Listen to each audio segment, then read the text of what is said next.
Cek, halo sobat Nime, kita gas lagi dah Jun. Dan seperti biasa, yang mau ngasih gua kopi bisa banget lah baca di deskripsi. Yuk langsung aja kita gaskan. Dan untuk Jun, tumben aja sih, gue lihat ternyata udah update, jadi gua update aja sekarang dah untuk Jun ya. Yuk langsung aja kita gaskan. Mereview sedikit dari part sebelumnya. Saat ini Jun bersama dengan murid-muridnya yaitu Xiaohong dan juga Xiaoli, mereka memasuki area pulau terapung. Dan di tempat inilah Jun akan bersaing dengan semua orang termasuk master yang ada di ranah immortal. Namun Jun dia pun yakin kalau dia bakal menang karena di tempat ini level kultivasi akan ditekan untuk dapat membuat perebutan posisi akan menjadi adil. Walaupun memang hal itu juga tidak berlaku untuk Jun, karena memang ujian yang ada di tempat ini adalah ujian adu hoki alias keberuntungan, membuat mereka semua hanya akan bergantung kepada keberuntungan dari mereka.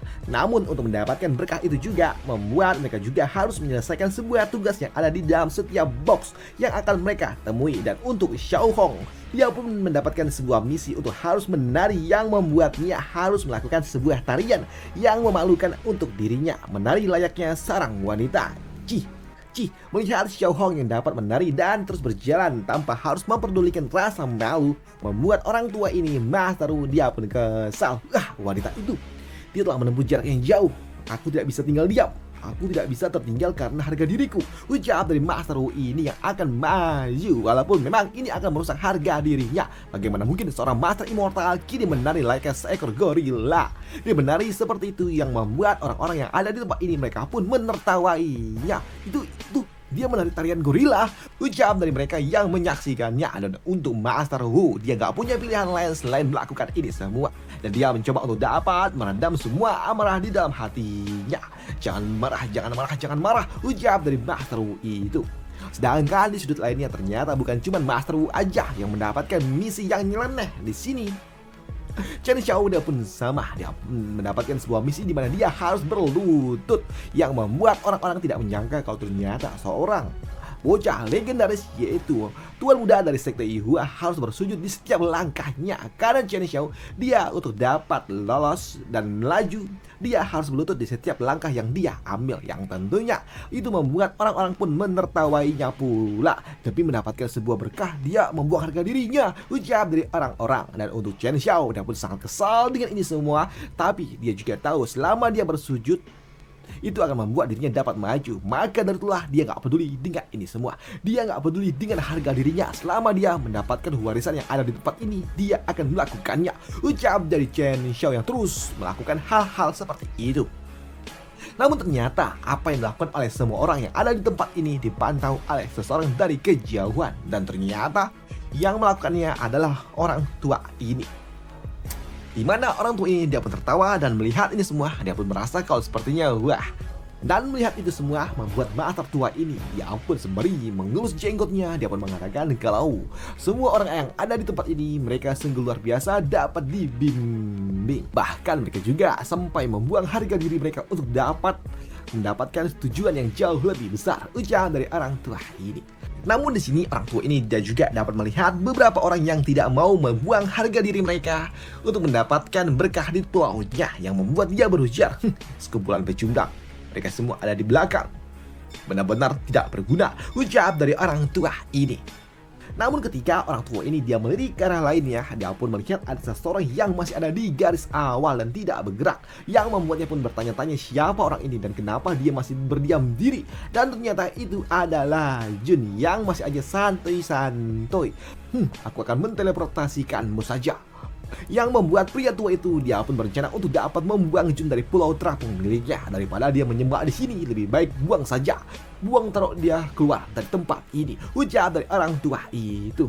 Dan karena memang Jun saat ini dia ada di garis terakhir di antara mereka semua, membuat Jun dia pun mengeluarkan dadu miliknya dan dia juga berujar kalau sepertinya sudah waktunya bagi dirinya untuk dapat bekerja. Dan ketika Jun dia pun melemparkan dadu miliknya, itu memberikan sebuah cahaya yang cukup menyilaukan. Karena ternyata Jun dia mendapatkan angka 6 kali 10, yang artinya Jun dia akan melangkah sebanyak 60 langkah, yang tentunya hal itu juga mengejutkan bagi orang tua ini. Apa?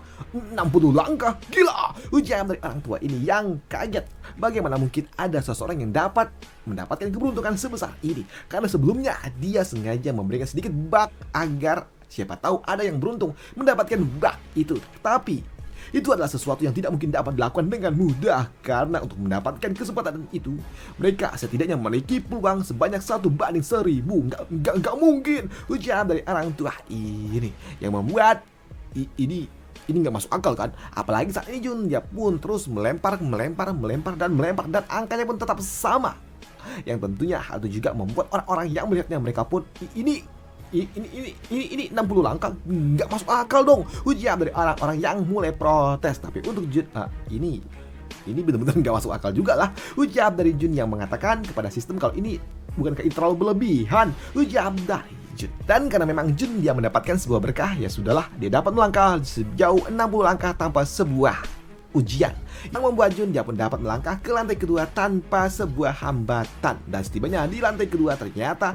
ini adalah area yang cukup dingin. Tiba-tiba saja aura yang ada di sekitar tempatnya berubah menjadi aura pegunungan es, yang membuat Jun, ujian kedua ini apalagi nih, ujian dari Jun. Namun ketika Jun dia pun berjalan, dia pun bertemu dengan sebuah kotak, dan ketika dia membukanya, muncul seekor naga besar yang dapat membawa Jun pergi ke lantai selanjutnya. Apa ini? Ujar dari Jun yang juga cukup kaget.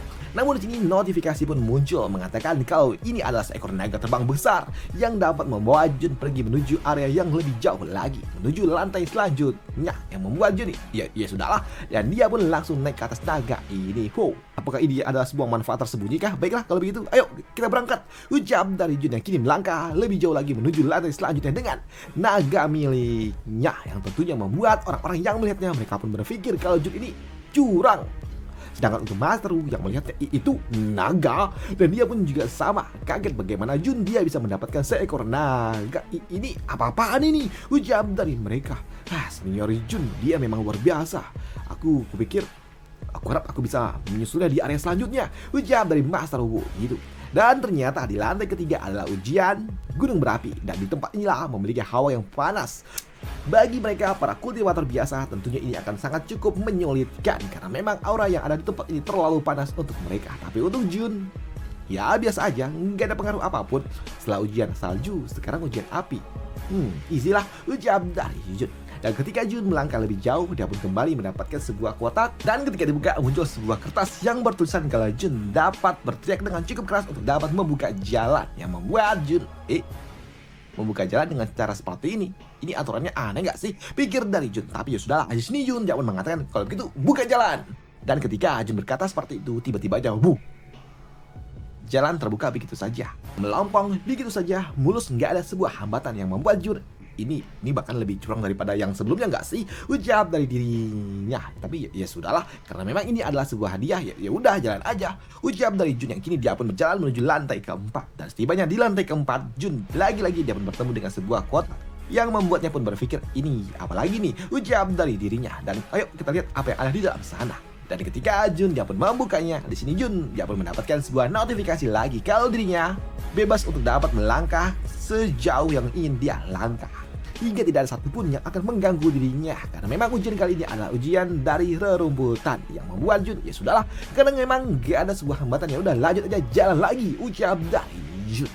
Sedangkan untuk mereka yang lainnya, yaitu Xiao Hong salah satunya, ketika dia ada di lantai 4, Xiao Hong ketika dia berjalan lebih jauh, dia pun mengaktifkan sebuah jebakan yang membuat dirinya terhalang dengan ranting-ranting dan juga akar-akarnya akan mengganggu perjalanannya, hingga membuat Xiao Hong dia pun harus berhati-hati karena saat ini level kultivasinya ada di tingkatan yang paling dasar, dan jika dia tidak berhati-hati takutnya dia bakal terluka. Namun di sini Xiao Hong dia pun tiba-tiba saja ternotis ketika dia melihat dan juga mendengar ada suara seekor kuda yang lari datang ke arah dirinya, yang membuat Xiao Hong dia pun melirik, ternyata itulah dia pakai kuda. Apa-apaan ini, ujar dari Xiao Hong. Dan ternyata itu adalah Chen Xiao. Di sini Chen Xiao udah yakin dengan bantuan seekor kuda maka dia dapat melesat lebih jauh lagi, ujar dari dirinya. Tapi ternyata itu nggak berguna, tidak berguna terlalu lama karena tiba-tiba aja akar-akar itu pun datang dan langsung menjerat Chen Xiao, yang membuat Chen Xiao dia pun jatuh dan dia harus melepaskan kuda yang telah dia naiki. Apa-apa ini mengganggu saja, ujar dari Chen Xiao. Dan dia juga berpikir harusnya dengan kuda dia bisa ada di posisi pertama, ujar dari dirinya. Tapi ya karena memang saat ini kudanya tiba-tiba aja memijak sesuatu yang membuatnya tenggelam dan juga terserap dengan pasir, membuat Chen Xiao dia nggak punya pilihan lain selain harus merelakan kudanya. Aduh, apa-apaan ini, ujar dari Chen Xiao. Dan untuk Xiao Hong, Dengan begitu, tanpa seekor kuda, kau mana mungkin bisa menyusulku, ucap dari Xiao Huang. Tempat pertama hanya akan menjadi milikku, ucap dari dirinya. Namun ketika Xiao Huang akan melangkah lebih jauh lagi, tiba-tiba aja, wuh! Dia pun merasakan ada seseorang yang melewati dirinya begitu saja, yang membuat Xiao Hong dia pun bertanya, siapa itu? Itu ada yang lewat, dan ternyata itu adalah Jun. Jun yang melewati mereka begitu saja, karena memang Jun gak mendapatkan sebuah halangan. Hei, Xiao Hong, ternyata kau di sini, ucap dari Jun yang membuat Xiao Hong apa? Bagaimana mungkin dia ada di sini, Master? Kenapa kau di sini?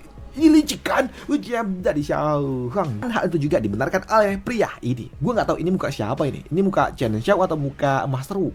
Ya pokoknya di sini mereka pun bingung bagaimana bisa Jun kok bisa ada di tempat posisi pertama dan tidak mendapatkan sebuah masalah seperti apa yang mereka hadapi. Dah itu aja untuk part kali ini untuk Jun, karena memang cuma satu chapter doang. Sama seperti Jopan, jadinya bisa gue bikin Jopan 1, ini 1. Karena memang pendek banget cuy, cuman satu chapter. Udah itu aja untuk part kali ini, dan sampai jumpa di part lanjutannya untuk Jun. Bye, thank you. Jun hari Rabu lagi ya, satu chapter juga. Udah mentok soalnya cuy, sama kayak Jopan itu mentok-mentok. Ya gimana lagi ya, harus nunggu chapter terbaru. Udah itu aja, dan sampai jumpa di part lanjutannya. Bye, thank you.